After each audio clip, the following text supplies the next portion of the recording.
Hi, everybody. Well, we're getting to the end of the process here, although not exactly. Um, there may still be more work even after the class ends. If you're very serious about publishing your book, there could be other, returning to the book proposal throughout time to revise, reshape, edit, new research, new ideas coming in, getting it to that place. But what I want to imagine here and what we can try to do is really to get your book proposal into a place where you could start querying. You could start sending out query letters to editors or agents accepting new works in your area. I'd, I'd like to imagine that we could get to that place by the end of the course here. So your final submission for the class, the final project, is an edited and proofread nonfiction book proposal containing that sample chapter. How do you do that? I know it's a lot, but you can get pretty close, I think. And and the way to do that is to follow a good writing process. If we've been following along here, you've drafted a lot of content about your book summary. You created an outline. You've been drafting a sample chapter. You've been researching and looking at comparable titles. Most of these elements, you have something of a hypothetical marketing plan. You perhaps have a list of sources that you're going to use that you've been picking up along the way, and you have basically all the parts of the nonfiction book proposal drafted or in some state, something getting close. So, how can we shape it? Can we shape it into something that really starts to look like a cohesive picture of the book? And I think the way to do that is carefully reading through the document and trying to put yourself in the place of the reader. Our reader here is really specific. I'm not thinking about the reader of your book, that's a different audience. I'm thinking about the reader of your book proposal. And who is the reader of your book proposal? That is a literary agent or an editor. And we've been crafting the book proposal with them in mind, rhetorically, because we are trying to persuade them that this is a book worth publishing. And it is. It is a book worth publishing. But you have to make that case. They're not going to make that case for you. So start looking through all your documentation, your book proposal, and really asking those tough questions of, does it present a compelling case? Is this a book that needs to exist? Is this a book that I would read? Is it a book that a literary agent would want to represent? Is it exciting? Does it have that hook? Have you clearly made the case that there's a need for it? Have you demonstrated that with evidence, stats, facts, figures, comparable titles? If all that's there, then it really is a book proposal. It is a book proposal. Maybe the language level needs to be, do you need to go through and make sure every sentence is fantastic? Yeah, that's the standard. This is not a document where we want a lot of typos. We don't want any typos if we can avoid them, which means you're going to have to look really carefully at every sentence. Make sure the language is singing, because what else is this proposal demonstrating? It's also demonstrating that you can write. You're going to have to prove it. The writing speaks for itself in the proposal.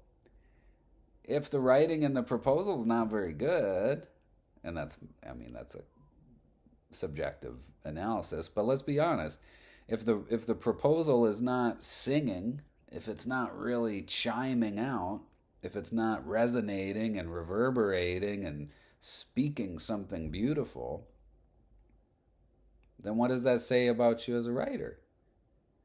You got to put some heart into this thing. You got to put some power. You got to put some energy into the finished product to make sure that really says something about your subject and says something about your capacity and your ability to complete the project eventually.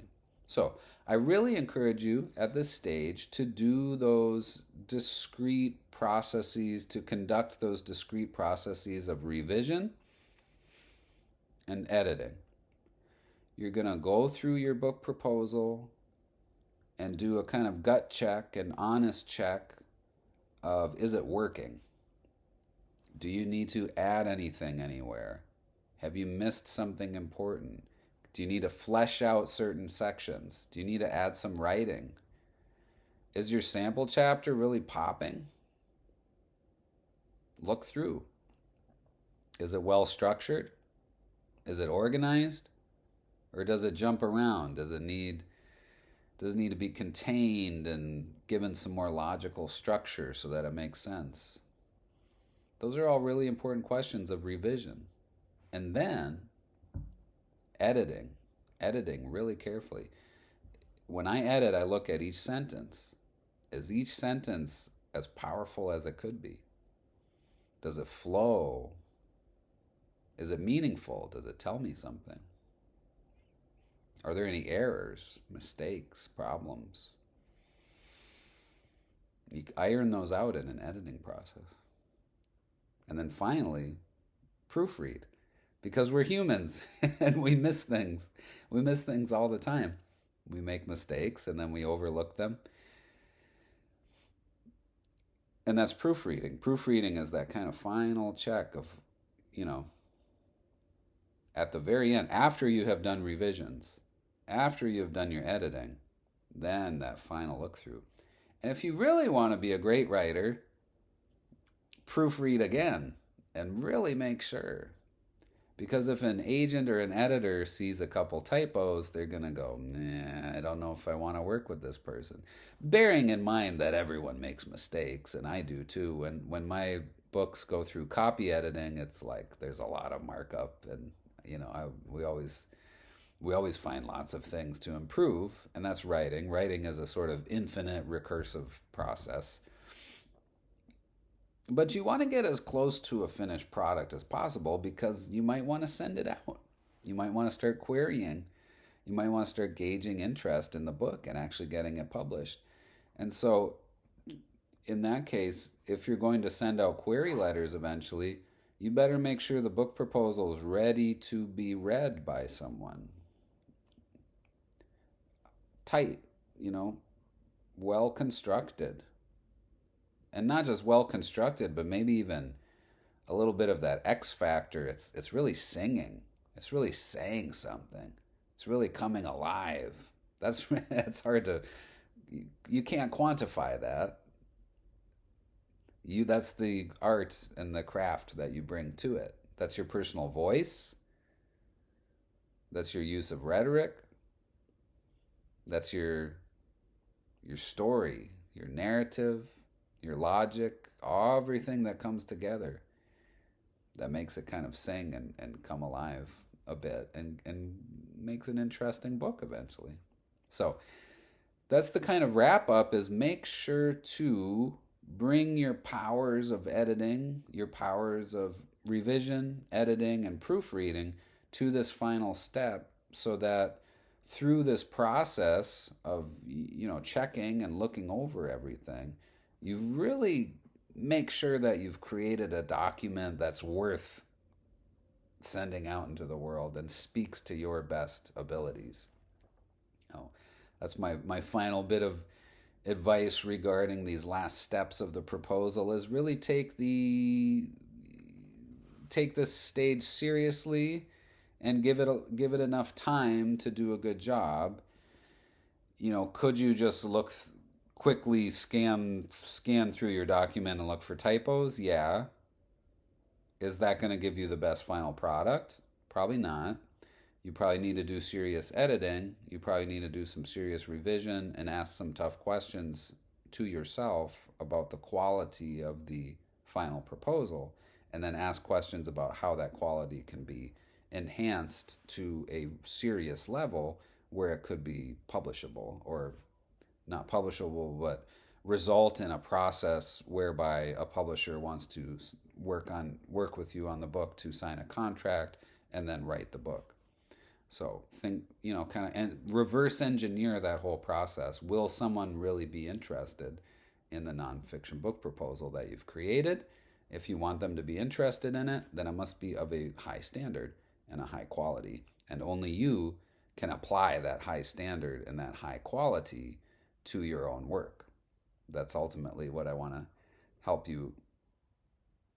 Well, what I've been trying to help you to do is think through all the problems related with this document and how to address them and bring it up to the absolute highest, my hand's off the screen, but the absolute highest quality standard that you can, so that you can do something with the proposal.